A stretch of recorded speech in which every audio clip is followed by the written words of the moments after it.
Tuhan, tepuk tangan yang paling meriah buat Tuhan. Sama-sama bilang sama saya, aku pasti diberkati Tuhan. Anak cucumu pasti diberkati Tuhan. Bilang kanan kirimu, kamu juga pasti diberkati Tuhan. Bilang sama yang ngomong, semangat. Tepuk tangan sekali lagi yang paling meriah buat Allah dan Tuhan biasa. Haleluya. Yuk, langsung saya saudara Alkitab, kita mengangkat Alkitab bilang, Alkitab juga boleh, Alkitab juga boleh. Yang nggak Alkitab angkat tangan juga boleh. Sama-sama dengan iman percaya kita sama-sama kita katakan dalam nama Tuhan Yesus. Aku percaya Alkitab ini adalah firman Tuhan. Setiap kata-kalimatnya sanggup memberkati aku. Dan hari ini aku pasti diubahkan, aku pasti dipulihkan. Dalam nama Tuhan sama-sama kita katakan amin. Kita buka Roma 8 ayatnya yang ke-37. Salah satu ayat yang saya begitu familiar dan powerful saudara. Mana tadi ayat apa? Roma 8 ayatnya yang ke-37 yang sudah di sana. Roma 8:37 boleh bilang aku diberkati. Sama-sama kita baca 3. Ya, tetapi dalam semuanya itu kita lebih daripada orang-orang yang menang oleh Dia yang telah. Sekali lagi saudara 3. Ya, tetapi dalam semuanya itu kita lebih daripada orang-orang yang menang oleh Dia yang telah. Saya mau bilang saudara masih dalam rangkaian khotbah punya korelasi dengan khotbah saya minggu lalu saudara. Saya bilang saudara masuk tahun yang baru bukan berarti bicara tentang tahun yang muda. Masuk tahun yang baru jangan berharap bahwa Pak Pendeta tahun 2025 tahun yang gampang. Saya mau bilang saudara, Tuhan gak pernah janji bicara tentang berjalan bersama dengan Tuhan semuanya serba mudah. Kenapa? Karena memang sekali lagi saudara, kemudahan seringkali bikin kita dan saya jadi lemah. Kemudahan seringkali bikin kita jadi orang-orang yang mohon maaf punya mentalitas tempe saudara. Saya mau bilang saudara, orang-orang yang lemah, orang-orang yang punya mentalitas yang lemah, mereka gak layak untuk terima berkat Tuhan yang besar. Kenapa? Karena di balik berkat Tuhan yang besar ada tanggung jawab yang besar, katakan amin. Makanya bicara tentang dalam perjalanan kita bersama dengan Tuhan, seringkali Tuhan izinkan masalah tentang persoalan kehidupan. Dalam perjalanan kita bersama dengan Tuhan, seringkali Tuhan izinkan masa-masa sukar ada dalam kehidupan setiap kita. Makanya sekali lagi saya mau bilang saudara, masuk tahun yang baru ini saudara, siapkan dirimu. Sama-sama bilang sama saya siap-siap. Sama-sama bilang sama saya berjaga-jaga. Amin. Kenapa? Karena yang pertama dunia makin hari makin jahat. Alkitab dengan tegas berkata dunia makin dekat dengan yang namanya akhir zaman adalah dunia yang makin hari makin jahat. Yang kedua, iblis berjalan seperti singa yang mengaum-ngaum mencari orang yang dapat ditelannya. Artinya apa saudara? Peperangan bisa terjadi kapan saja. Bicara tentang serangan bisa terjadi kapan saja. Saya nggak tahu apa peperangan yang akan kita hadapi tahun ini saudara. Tapi saya mau bilang saudara sekali lagi kita harus siap. Sama-sama bilang sama saya harus siap. Amin. Dan sekali lagi saya mau bilang saudara, belajar dari ayat yang kita baca, apapun peperangannya kita bukan diciptakan untuk kalah, tapi kita diciptakan untuk menang, bahkan lebih daripada pemenang. Yang setuju boleh berikan tepuk tangan yang paling meriah buat Tuhan. Bilang sama kanan kirimu, kita diciptakan untuk menang. Bilang sama yang ngomong, bahkan lebih daripada pemenang. Bilang sama yang ngomong, kenapa kayak orang kurang gula? Tepuk tangan dulu yang paling meriah dulu buat Tuhan. Saya percaya semuanya sudah sarapan, loh. Haleluya. Belum Pak Pendeta, manusia hidup bukan dari roti saja, tapi juga dari BPK Saksan dan dari Rijal. Yuk, hari yang saudara saya akan baca. Saya akan ajak saudara membahas tema khotbah adalah bicara tentang memenangkan pertempuran. Sama-sama bilang sama saya memenangkan pertempuran. Kita memang dirancangkan, kita memang diciptakan bukan untuk kalah, bukan untuk menjadi, mohon maaf saudara, pecundang, tetapi pemenang, bahkan lebih daripada pemenang. Tapi saya mau bilang saudara, Alkitab kasih kita cara, Alkitab kasih kita syarat untuk apa menang, bahkan lebih daripada pemenang. Dan itu sama-sama kita akan bahas saudara dalam judul khotbah, memenangkan pertempuran. Doa saya melalui firman Tuhan hari, saudara tahu apa yang saudara lakukan dan saudara lakukan itu, sehingga apapun pertempuran kita di tahun ini bersama Tuhan kita lihat kemenangan. Tepuk tangan sekali lagi yang paling meriah buat Tuhan. Haleluya. Yang pertama kita buka saudara kuncinya di Yakobus 4 ayat 7. Saudara bisa tandai ayat ini karena kita akan kembali ke sana sepanjang pembahasan kita saudara. Kunci untuk menang di dalam pertempuran kita di tahun ini saudara dan seterusnya ada di Yakobus 4 ayat 7. Sama-sama yang sudah di sana boleh bilang aku diberkati. 3 ya. Karena itu lawan Inggris mengapa? Sekali lagi 3 ya. Karena itu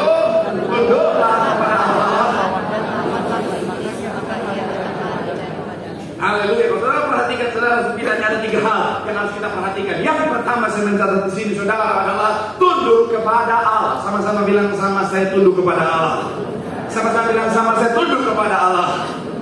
Amin. Sekarang kita baca saudara ayatnya yang ke-7 tadi saudara. Ayatnya yang ke-7 dalam Yakobus 4. Yakobus 4 saudara baca sekali lagi saudara ayat yang ke-7 3. Iya, karena itu tunduklah kepada Allah dan lawanlah iblis maka ia akan lari apa?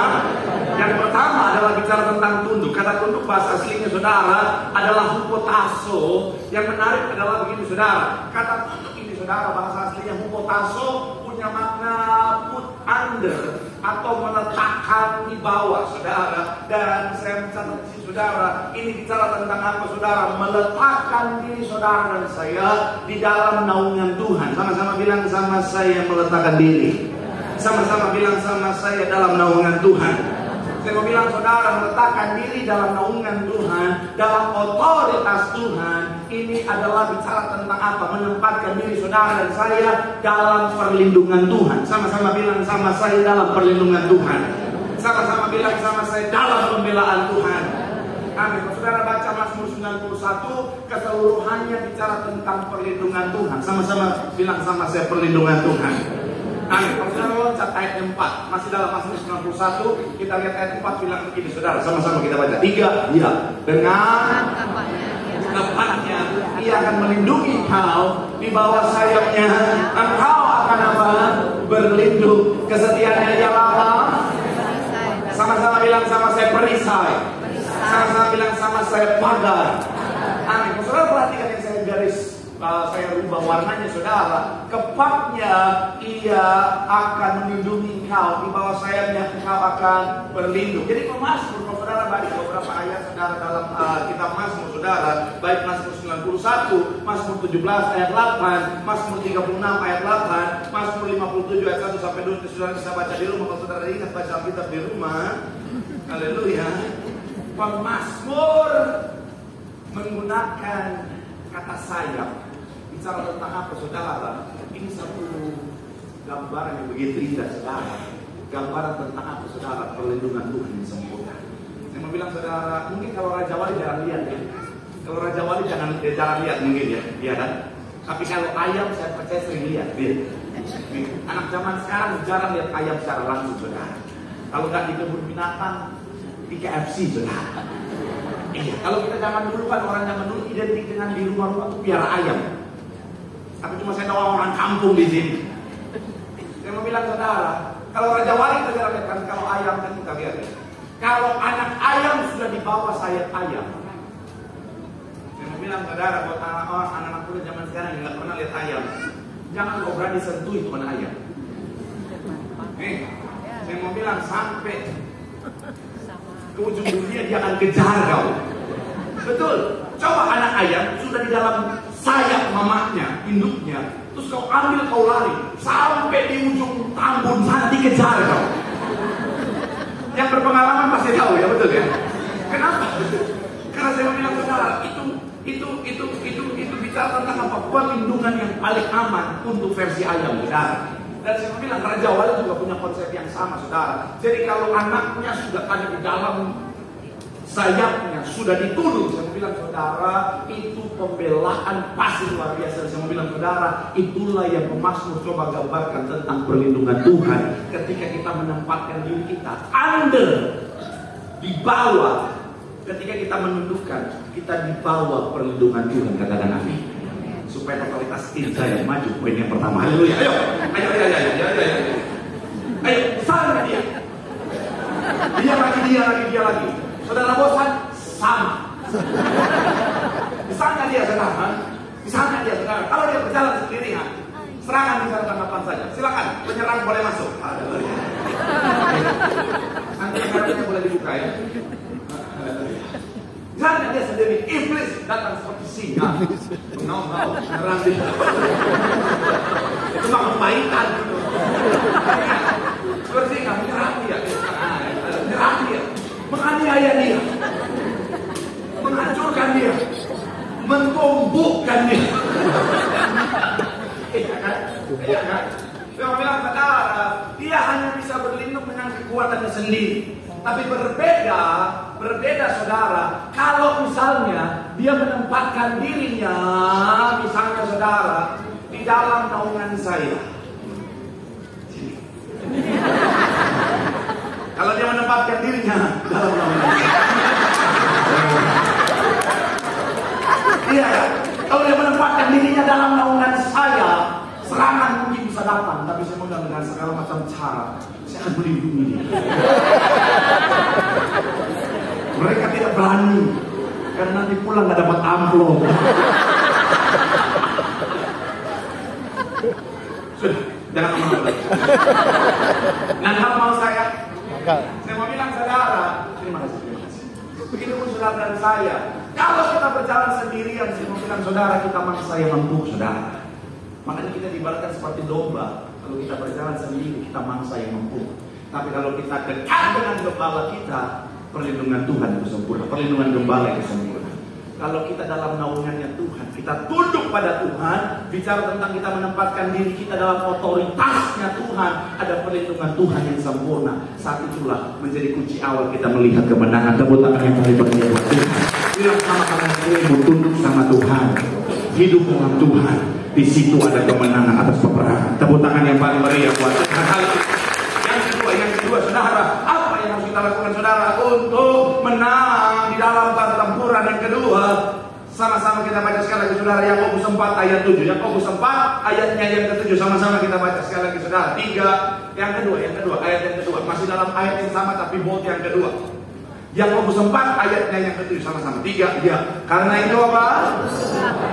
Dan kalau ada lawan lain itu yang ditunjukkan, supaya saya mau ajak jemaat untuk melihat fokusnya kemana. Masih dalam ayat yang sama, tetapi boldnya yang lawan lain. Ini ada di sini, tapi hanya orang-orang yang beriman yang bisa melihatnya. Ya udahlah, nggak apa-apalah, yang tadi aja lah. Kasihan daripada nyari bingung. Yuk kita lihat. Ini dia. Karena itu apa? Tunduklah kepada Allah, sudah kita lakukan. Yang kedua adalah badan. Sama-sama bilang sama saya melawan. Sama-sama bilang sama saya melawan. Sama-sama bilang sama saya bertempur. Kalau saudara ikut grup Instagram saya yang isi di Tuhan, saudara, kemarin di hati saya Tuhan taruh isi Tuhan begini, saudara, bahwa ada saat di mana Tuhan berperang bagi kita, ada saat Tuhan berperang bersama kita. Sekali lagi, saudara, ada saat di mana Tuhan berperang bagi kita, ada saat di mana Tuhan berperang bersama kita. Apa bedanya? Kalau bagi kita,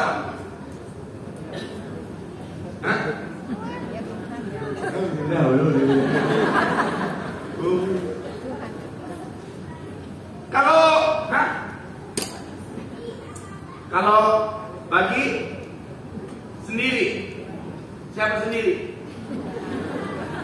Tuhan sendiri. Oke. Kalau bersama, bareng-bareng. Pasti contekan dari mamanya itu. Mantap. Saya mau bilang, saudara, kalau Tuhan berperang bagi kita, artinya Tuhan berperang sendiri, kita hanya menontonnya saja. Coba kita lihat ayatnya. Keluaran pasal yang ke-14 ayat 14. Keluaran 14 ayat 14, sama-sama kita baca. 3, iya. Tuhan akan apa? Berperang untuk kamu, dan kamu akan diam saja. Jadi kalau Tuhan berperang bagi kita, kita do nothing, kita nonton saja. Tuhan berperang dan memberikan kemenangan, katakan amin. Kisah Yosafat sama, dia hanya menonton kemenangan yang Tuhan kerjakan buat dia, karena Tuhan yang berperang bagi dia. Tapi saya mau bilang, saudara, ada saat di mana Tuhan berperang bersama kita. Jawaban adik kita betul sekali, artinya apa? Kita bareng-bareng berperang bersama Tuhan. Jadi kalau di sini kita hanya menonton saja dan menerima kemenangan, kalau di sini kita ikut berperang bersama dengan Tuhan, artinya apa? Kita masuk dalam medan peperangan, kita maju fight together dengan Tuhan, saudara. Sama seperti Daud, kita lihat, saudara, 1 Tawarik 14 ayat yang ke-11. 1 Tawarik 14 ayatnya yang ke-14. Sama-sama kita baca. 11 kita baca sama-sama. 3, iya. Lalu dan Daud memukul mereka kalah di sana. Perhatikan apa yang Daud katakan. Berkatalah Daud, Allah telah menerobos musuhku dengan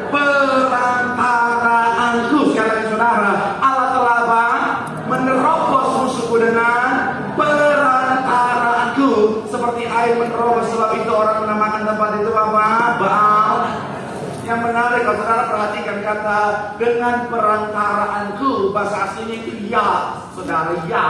Ada bahasa aslinya ya, itu bahasa Inggrisnya saudara, with my hand, atau dengan tanganku. Daud melihat bahwa apa? Saat itu Tuhan berperang bersama-sama dengan dia. Dia bicara tentang apa?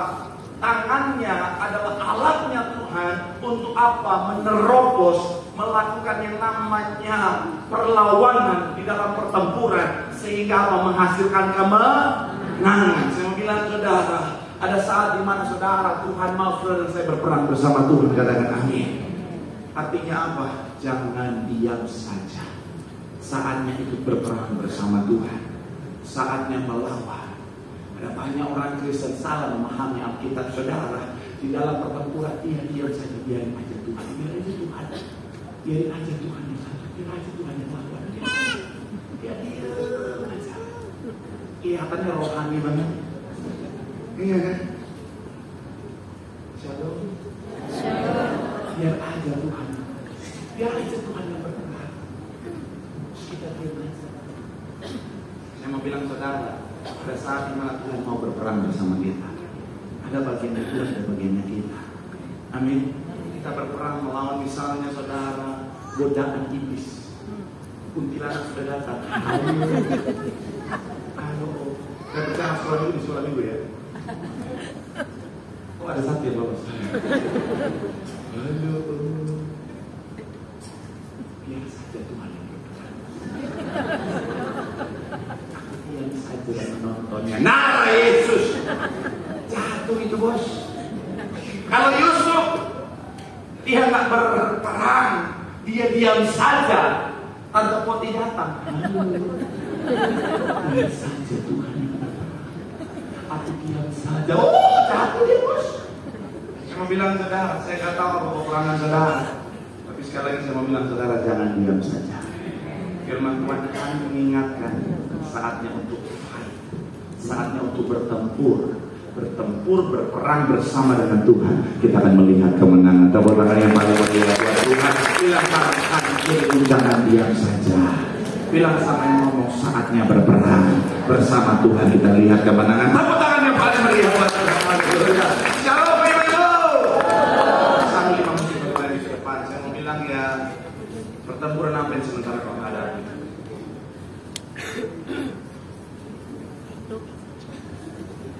Keuangan Pak Pendeta. Jangan diam saja. Fight.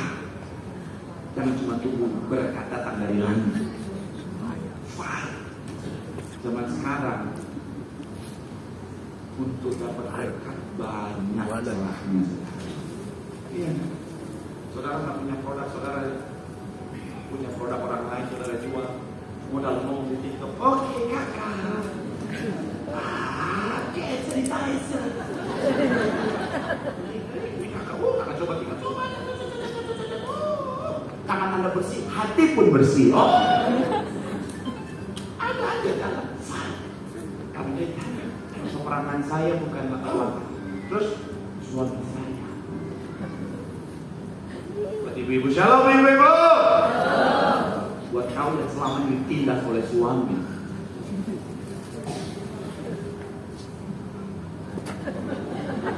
Saya udah lihat. Jangan diam saja. It's time to fight. Spektor bukan.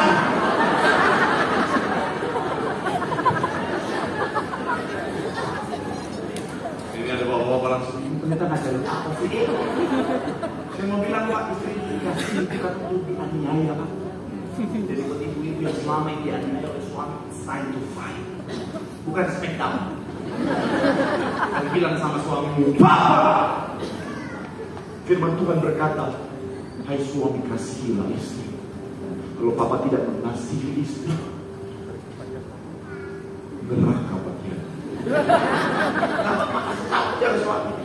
Kadang-kadang suami kalau nggak dikasih tahu, kadang-kadang nikmatnya nggak jalan.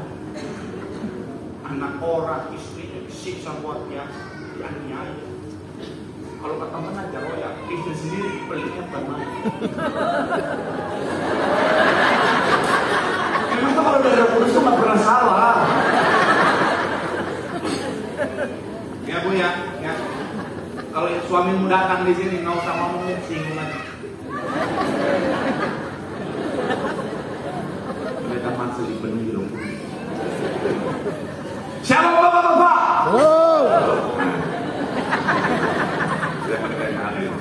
Kalau selama ini kau dianiaya oleh istrimu, Pak.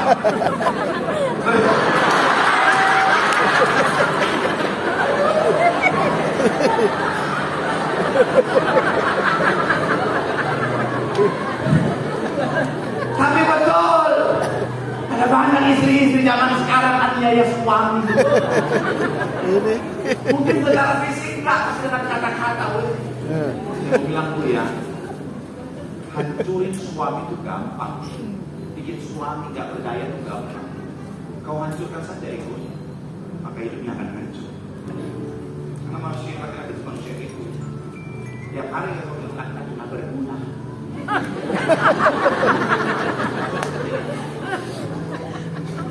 Betul. Egonya hancur. Dan kabar buruknya, kalau suami sebagai kepala keluarga sumber berkat kau hancurkan, kau sementara menghancurkan rumah tanggamu sendiri. Terus sekali lagi saya mau bilang yang maaf buat ibu-ibu ini. Buat bapak tadi saya mau bilang bapak tapi saya dikasih. Saya mau bilang Pak, buat kau yang selama ini dianiaya oleh ibu oleh istri, it's time to fight. Bilang sama dia, Mama! Firman Tuhan berkata, hai istri, hormatilah suamimu. Jika tidak, sudah nggak apa-apa.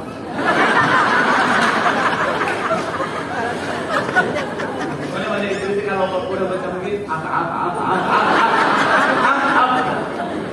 Mau cerai, neraka. Beda sama istri satu kita. Suaminya marah, ampun Bapak, jangan talak Mama. Istri yang solehah, istri Kristen, jangan tahu bertobat. Betul Bapak-bapak. Nanti ibu yang ketawa abis ini kita bahas lagi ya.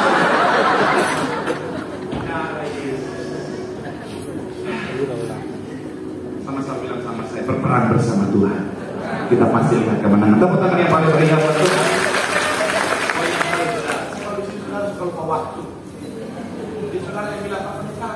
Kok udah cepat, udah masih pengen dengar udah selesai. Ya udah 30 menit. Nanti saudara selanjutnya ngamuk. Tapi yang terakhir saudara yang sangat penting, kita lihat bagian terakhir. Yakobus 4 ayat 7 bilang begini saudara, sekali lagi. Karena itu apa? Tunduklah dan lawanlah iblis, maka ia akan apa? Lari. Ketika saudara dan saya hidup tunduk kepada Tuhan dalam naungan Tuhan, ketika saudara dan saya berperang bersama dengan Tuhan, sama-sama bilang sama saya, kita pasti lihat kemenangan.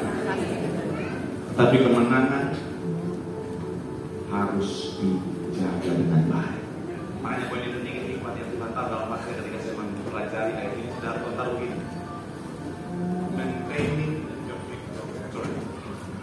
Menjaga atau mempertahankan kemenangan. Sama-sama bilang sama saya, menjaga kemenangan. Banyak orang ketika dia menang dia terlena. Dalam keterlenaan itulah seringkali jadi lengah dan gampang dihancurkan.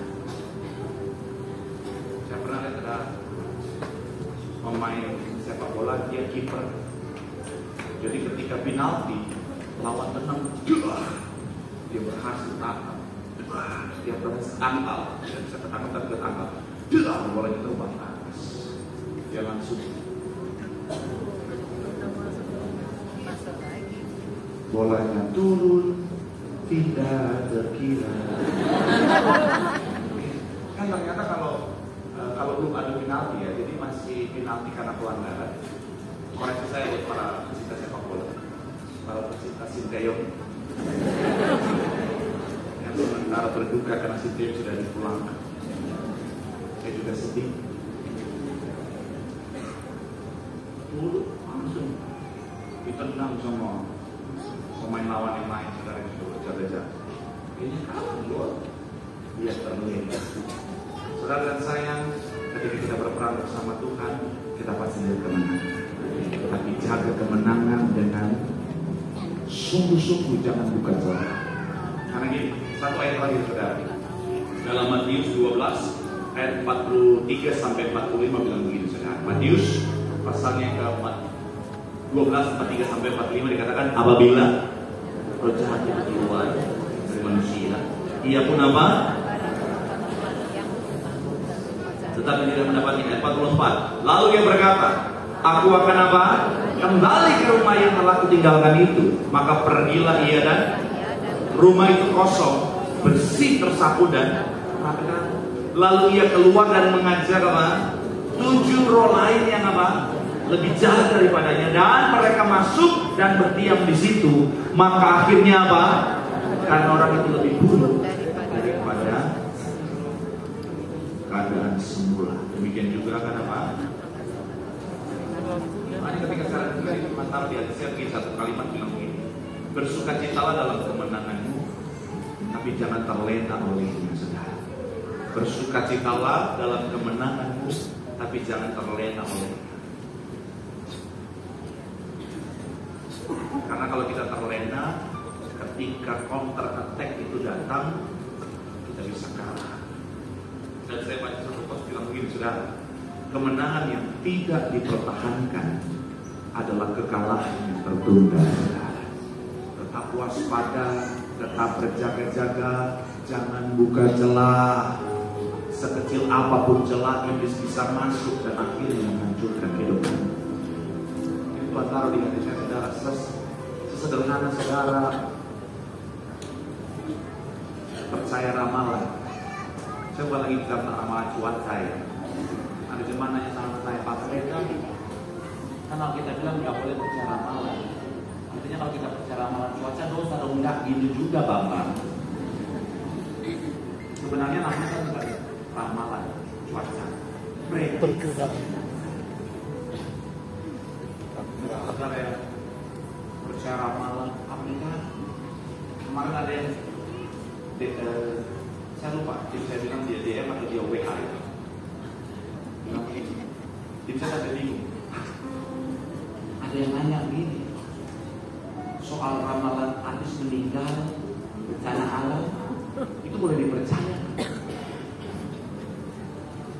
Jadi saya sampai bingung. Nanya, bilang ke jemaatnya, Sherlock. Dia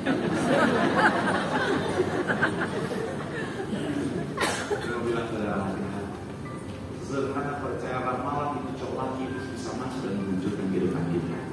Jangan buka celah sedikit pun supaya kemenangan yang kita raih tetap menjadi bagian setiap kita. Tepuk tangan sekali lagi yang paling meriah buat kita sama kita tetap berjaga-jaga.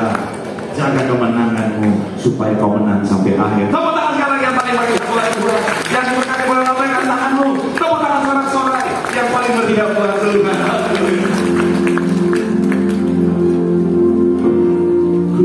Kan terbang tinggi bagai raja wali di atas segala persoalan hidupku, dan aku percaya saat ku bersama dia, dia yang mustahil.